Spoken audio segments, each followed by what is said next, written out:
Welcome to Smokey Uncuffed, where we're going to talk about law enforcement, social networking, and platforms that I use, and just life. I'm Brian, your host, and right off the bat, if you start hearing some weird noises on here, I'm back out in my studio in the shop. It's a little makeshift studio that I built in the corner, and the wind is starting to howl, and I've got a metal building, so we might hear a few weird noises here and there. So what I'm going to talk about today is motor vehicle accidents, wrecks. Basically what we look at from our side whenever we get called to an accident. We have to work the wreck, go through the scene, pick up whatever evidence we can from anything that's on the scene, like skid marks, yaw marks, possible roll indentions where the vehicle's rolling. You can tell how many times the vehicle rolls. And a lot of that, I mean, you do get trained to look at these accident scenes to tell what has happened. Just a lot of it's time. The more time that you spend doing it, obviously the better you're going to get at it, just like anything else. I'll get back to actually working accidents here in a second. What really has driven me to this particular topic, I still get asked about accidents that people were in. And the thing that they're usually concerned about is, why didn't the other guy that ran the stop sign and hit me get a ticket? You know, there is a number of reasons why a citation would not be written out of an accident. Number one, in my books, would be deferred prosecution. Yeah, they may have ran a stop sign and T-boned you, but there may be other stuff going on there. So I may be doing further investigation on whether they've been drinking, if there's drugs involved, what other things might have led to them running the stop sign. And so by not just charging them that one charge and putting the whole accident on it, we may go ahead and investigate deeper and see what other circumstances might have led to it, which may lead to more severe charges. They may have been doing a lot more wrong than you know. They may have just got done kidnapping a kid and are just running from the scene.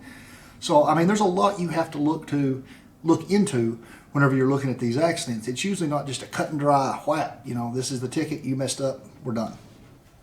Okay, so another one I ran into over the years that I really didn't write just a ton of tickets. I would occasionally, I mean, if you could tell they were being just really negligent, but inclement weather. When it's icy and snowy, I mean, we're in the middle of Oklahoma. We're not used to that kind of weather, not on a regular basis.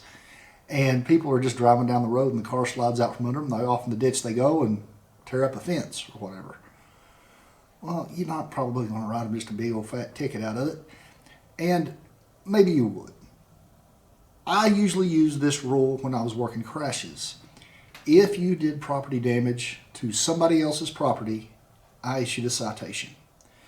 It answered more questions for the other party than anything else could have. Because the thing people believe is, if we don't write a citation, their insurance isn't going to pay. Completely untrue. Whenever we finish our accident report, it shows cause and who was wrong whenever we got done working the wreck. And that's what your insurance actually looks at, is our coding on the back of accident reports. It's not the citation. That's just a monetary thing that the county gets to make money out of then. But most people think if you don't receive the ticket, we didn't determine you were wrong. That's not at all the case. And to be honest, insurance companies like us to write citations simply because it makes it easier for them, because it is clear that you're pointing and saying, you're the one that messed up. But, I mean, even they realize that our accident report in the end is what determines who messed up in this situation. And so whether y'all are aware of it or not, whenever we do accident investigations, or a lot of agencies do accident investigations, the insurance companies of one or other or both of the vehicles that were involved a lot of times send out their own adjusters, their own accident investigators. And usually, I mean, in Oklahoma, this is often the case. A lot of times it's a retired state trooper that comes out and they investigate the accident. They look at all the evidence on the scene and they make their determination of what happened to it, because they can go to the junkyard, see the car, and see what kind of damage it has, and then go out and look at the scene. And usually the marks are still there, 2 weeks later. And I just use troopers as an example. A lot of times, I mean, it's also Oklahoma City PD, Tulsa PD, a lot of the largest police departments, their officers will go off and do that. And I'm sure some of the smaller police departments, their officers go off and become a accident investigator for insurance agencies. And all they're trying to figure out there is, obviously they're trying to minimize the amount they have to pay out. Once again, we're talking about money. And they're trying to determine if it's their client that is being charged with it. They don't want to have any small details missed that could possibly lead to them paying less money. And so another one that I've got into that I've written no citations out of, both parties were equally wrong. I mean, they both messed up. And that may be something as crazy as somebody being at an intersection and two people going at the same time and they hit each other. And neither one were supposed to be going. That kind of crazy stuff. I mean, and that stuff happens. It's amazing to me that it does, but it does. And you can see how it would. Some intersections are as confusing as anything. I laugh because whenever I was going to college, the town I went to college in Ada, Oklahoma, has an actual intersection called Crazy Corner. That says it all. It is one messed up intersection, and they work a lot of wrecks there. But the minute that a corner gets named Crazy Corner, I think it's time for the city to start looking at redesigning that intersection, because when it gets a nickname like that, it's telling you something. So, I mean, that intersection still exists. It still hadn't changed. It's still called Crazy Corner. And it comes down to this simple thing. That thing comes in from, obviously, 4 directions. It makes a weird jog right in the middle of the intersection, and a train track runs right through there, too. So, I mean, there's the reason. The reason that they can't replace it is money. I mean, it would cost millions and millions to redo this intersection, not to mention disrupt a decent-sized town for months on end. And it would disrupt business in the town. So then the business owners are going to be upset because now they're losing money. So in the end, just like about everything in this world, it's about money. I mean, that's the fact of the matter with a lot of things in this world. So now, like I said, I said I use the rule of if you've done property damage to somebody else's property, you're probably going to receive a citation. Now, I'm also going to put that true for passengers. Say you've got your best friend in the car and you run off the road for whatever reason, roll over, and it injures your passenger, no matter how minor. They're in some kind of distress.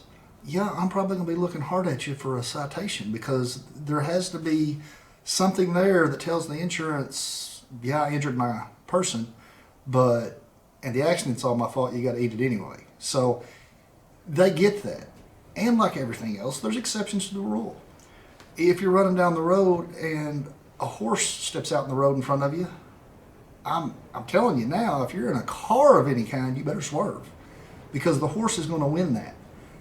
I've actually been on accidents where horses have been hit, and they've been hit by a car at night, came straight through the windshield, because horses are so tall, whenever they get flipped over, they come right through the windshield, killed the driver. So on a horse, yeah, swerve. And I'm honestly going to say on cows, if you're in a car, and I'm talking a car, not a pickup, not a truck, a car. If you're in a car, I'm saying slow down and try to go around them too, because usually what we run into is the amount of the damage of a 2,000-pound animal is as bad as a car a lot of times. Now, where we run into other problems is whenever you overreact and you swerve hard and go off into the bar ditch. Now we're going to be dealing with a rolling car. You're going to flip that thing over. That's why we tell people whenever they're driving down the road and a cat runs in front of them, or a dog or a raccoon, just slow down and let your foot off the accelerator and try to, hopefully they'll run. I mean, because if you swerve for a squirrel and run off in the ditch and roll your car, really? I mean, that was worth it, right? And don't get me wrong, I love animals too, but there has to be a limit at where it's putting you in peril for an animal. Now, the one I didn't throw out there that you see them all over the place in Oklahoma is deer. They fall under the dog and cat rule. Deer usually don't weigh enough and don't have enough muscle mass. I mean, they're going to tear up your car, but it's probably not going to hurt you. And point in fact, I was coming back real late at night. I mean, like 3 in the morning, I'd got called out to an accident about 40 miles north of me, had taken care of that wreck, was headed back home to get back in bed so I could get a little bit more sleep before my day shift started. And I see a vehicle ahead of me go left to center. And it's about a mile down the road, so I speed up a little bit. I'm trying to catch up to him to get a better eye on him, because I'm pretty sure this guy's intoxicated. So I top the next hill, and he is completely across center. So I step into it. I'm going to catch up to him and get this guy stopped and make it a really long night. I get about a half a mile from this guy, and out of nowhere, here comes a deer. So I just let off the accelerator. I mean, there's not a lot I could do at that point. I let off the accelerator and I smoked him. Pulled over and called my supervisor. Bad guy got away, but messed up my car pretty bad. But the point being, I didn't swerve. Now, the part of that we're not telling you is that is a very hard thing to do. You really have to train yourself not to swerve from something like that, because your instinct is to miss it. You don't want to damage your car. You don't want to hurt the animal. That's your instinct. But the training that you got to get in your head, or what you've got to train yourself to think, is immediately associate whatever that is running out in front of you. Oh, that's a dog. That's a deer. I'm not swerving. That's got to be your immediate thought. Now, the problem with that association is, now a horse runs out in front of you. It may take a little longer to register that, because you're thinking that you're not going to swerve. A horse, you better. I firmly believe you should try to avoid an animal that large. And now there are going to be those that disagree with me, that you should never swerve, and they could be right too. It's just in my experience that I have seen car versus horses. That horse is going to win that battle every time. So I'll get back into the actual investigating an accident. So when an officer rolls up, they basically quickly survey the scene. And anymore, what the big change is, if it's not a serious injury or a fatality, we try to clear the road as quickly as possible to avoid any further accidents. Usually from the marks on the road, we can determine what has happened by skid marks, gouge marks. If you've rolled, it's very obvious. It's got obvious car damage. You can obviously go through and pick out what rolls are. You can see where tires hit. And it's, like I said, that's just from experience. And also, like I was saying, there are some you roll up on and you're going, what? I don't know what's happened here. And you call in other people. Because I have seen them where the impact was so great, it looked like an explosion. Clearly, these were accidents that were on the interstate system, where the speeds were pretty high. And that's definitely a situation where speed is your enemy. I mean, the faster you go, the worse this outcome is going to be. And there's just no avoiding that part of it. So we've rolled up on the scene, and I said the first thing we're going to do is survey the scene. You do take a quick survey. My response to that was generally the first thing you always do is you go to the occupants of however many motor vehicles, you check on their condition. And good, bad, or indifferent, you determine whether you need medical care there or not, whether EMS is already on the way, whether you're going to need traffic control, and you make all those decisions real quick. I mean, snappy. You got to make quick, snap decisions on that stuff. And most generally on the interstate, whenever we were getting on calls, fire department automatically got dispatched. EMS automatically got dispatched. Because we know, without a doubt, this is going to be an accident at least 70 miles an hour plus. And odds are there's going to be some injury in that. So when I got EMS and fire on scene, fire's taking care of traffic control for me. I've got EMS on scene, and they are dealing with occupants. If the EMS does not need my help moving patients, I then go to work investigating the accident. That's where you'll see us out there with a notepad, walking around, taking measurements with our little roller tapes, and seeing how long the skids are, where it started at, where point of impact was at. Point of impact being where the two vehicles collided, if there's two vehicles, or where the vehicle struck whatever object it struck. And you see us using those roller tapes, and I laugh because people think we're out there surveying. That's what they always tell me. It looks like you're out there surveying the property.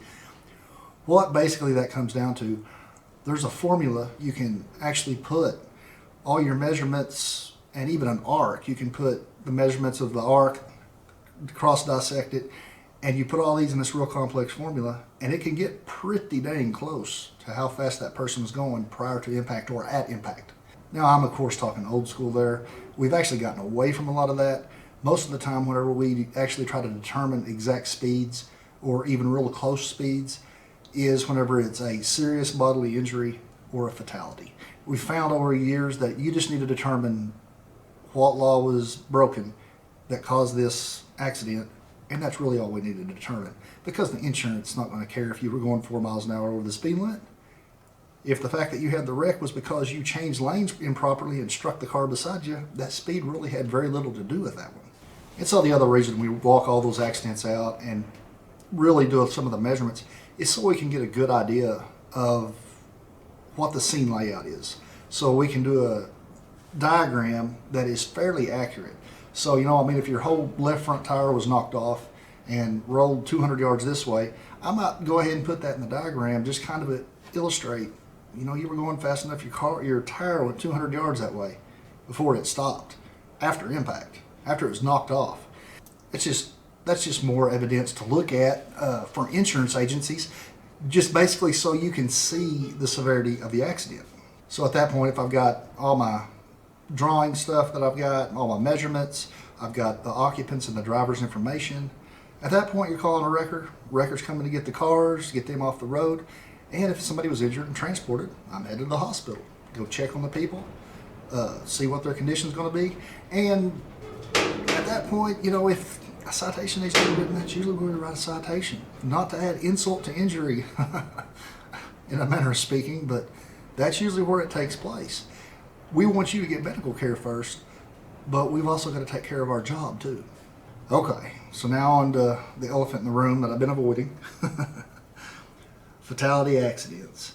So as I said earlier, this is one of the reasons that somebody may not receive a citation if it ended up being a fatality accident. That is generally for deferred prosecution, so we can do a complete investigation of the accident before we let citations go, because you don't want to charge somebody with a lesser charge than they should have received simply because of the double jeopardy rule. And if you're not familiar with the double jeopardy rule, it means you can't be, that's that whole thing, you can't be tried for the same crime twice. So if I charge you with, say, left of center, and I'm also charging you with negligent homicide, a lot of judges look at that as that's the same, you're charging for the same thing. And which in my eyes, it's not, because you cross center first and then you hit the bad guy, but I'm just giving you an example.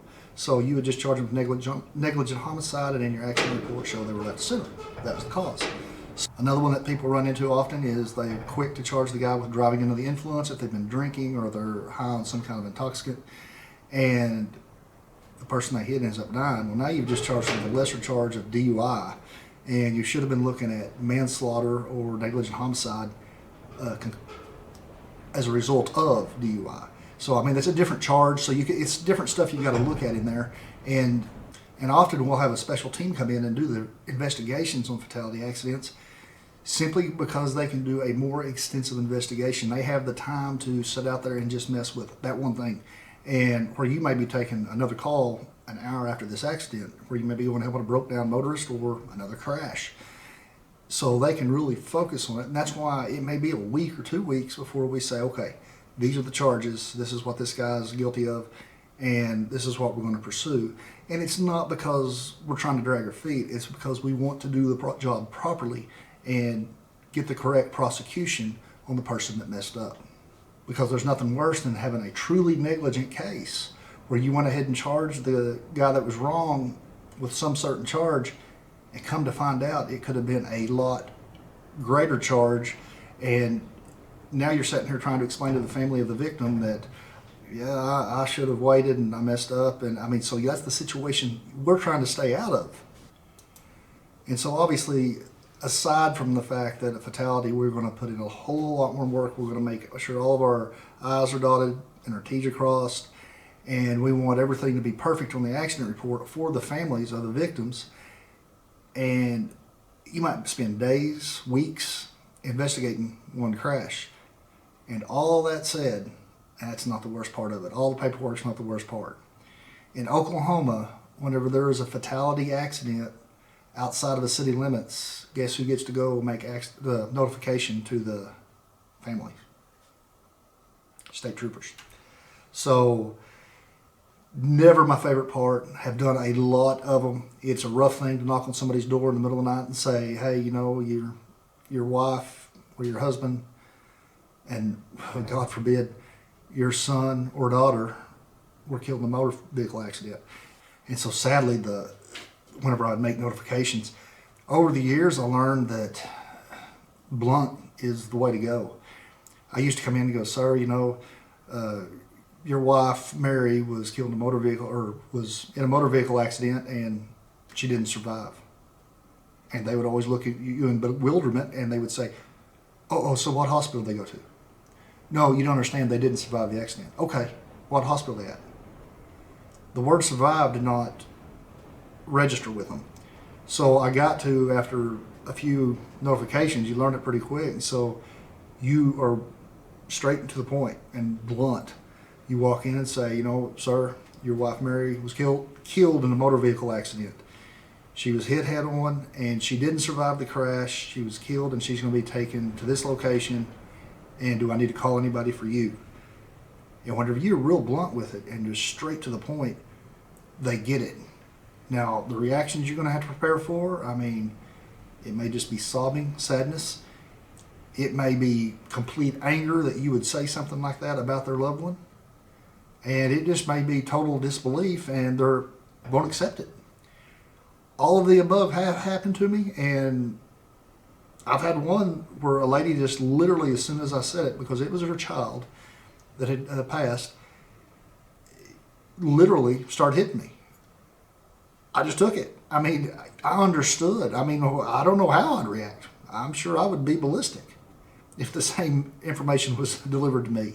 And so, on kids, the absolute best choices I've ever made, I worked a double fatality, and it was two 16-year-olds in the small town I live. And so, obviously, everybody knew these kids. And the smartest thing I did is I went and contacted a pastor first and took her with me to make notifications at each of the houses, because I knew this was going to be a disaster. So, and on top of that, I actually knew one of the kids' uncles. I went by and picked him up too, and he actually followed me in his truck and went with me to his family's house, simply because this is going to be the most devastating news you've ever received, and I've got to be the guy to deliver it. Not a good situation, but somebody has to tell you. So the thing that the Highway Patrol always made sure of was they did not find out by another source. They made sure the information didn't get out there. Everybody was always tight-lipped about it. You couldn't make phone calls to them. You didn't let them know. Now, in the later years, with the way social media is, a lot of times it was hard to beat the information to the family. And that's unfortunate, because you don't ever want to see on Facebook, hey, Billy Bob was killed out here on the corner earlier, and you're sitting there looking at Facebook, Billy Bob. What? It's unfortunate, but it has happened, and you just have to go confirm the news to them, and they're already devastated because they're thinking this could be true, and now you're the bringer of death, telling them, yeah, that's what happened. And so now your face gets associated with them as this bad news, and there's no way around that. That's just part of that job. Not a part of the job I miss, clearly. I hope I never have to give that kind of information to people again, because it is devastating. Okay, so that's a brief rundown of what we go through when we're working accidents, writing tickets, covered all that. And so now I'll give you a couple of stories. So one of the most gruesome ones I was ever on, it was on I-35, and it was after dark, and some poor soul decided he no longer wanted to live. So he goes out and lays down on the center line of the northbound lanes of I-35 and just crosses his legs and crosses his arms. And I don't know if other cars had passed and missed him, but the first vehicle that came and was actually changing lanes in that area was an 18-wheeler. And so when the 18-wheeler actually saw what it was that he was coming up on, he locks up the brakes, catches the guy in the duals behind the cab, and literally twists the guy in half. It was nasty. It spread him out like over a half a mile. And the part that was really, I guess, more gruesome than anything was you can't leave human remains on an accident scene. So the medical examiner gets there, which to me, that part's almost laughable. Why on earth do we need to call a medical examiner when the guy's in two pieces? But by law, they've got to be there. They've got to come investigate.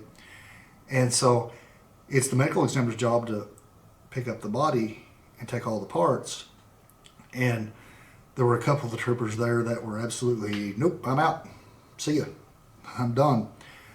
I just grabbed a set of gloves and went and helped the medical examiner pick up body parts. Now, in fairness, I was a medic for years before this, for 6 or 7 years, and so the blood and gore of it didn't bother me, but it was just the fact that we're having to pick up all these little pieces. But we had to, and we did. Now, granted, that included shutting down the interstate, that part of the interstate, for a long period of time until we could walk it all out and get everything picked up. But that's probably one of the more gruesome ones I've been on. And, okay, so this one's just kind of comical. This one was actually within probably about the last 5 years of my career. Southbound on I-35, I had two semis get together. The front semi slowed down, or it almost came to a stop for some reason. I don't even remember now why. The second semi rear-ended the first semi, and somehow, whenever he did that, when he hit the rear of that first semi, he swerved to the left, and so he only caught the right front part of his cab. And so the tail of the trailer of the front semi ripped open the box on the second semi, and the box on the second semi ripped open the box on the front semi. The front semi was carrying a load of ranch dressing. The second truck was carrying a load of chicken. So we had ranch dressing and chicken strung for about 400 yards down the interstate. It was the nastiest mess I've ever seen. But I thought, wow, well, we've got our condiments with our chicken, so let's have a meal. So I'm going to call it good right there. I mean, I've got tons of accident stories, but I can't give them all up in the same podcast. I mean, what am I going to talk about in the future? I may need one of them down the road to talk about. So what I'm basically trying to get you to get out of this is whenever we're out there working accidents and everything's not getting as done as quickly as you want it to be, or if the other guy didn't get a citation, there's usually a reason. There's a method to our madness. We're not opposed to writing the citation out of it. It's just that we want to do the complete investigation before we come to the determination, this is what this guy needs.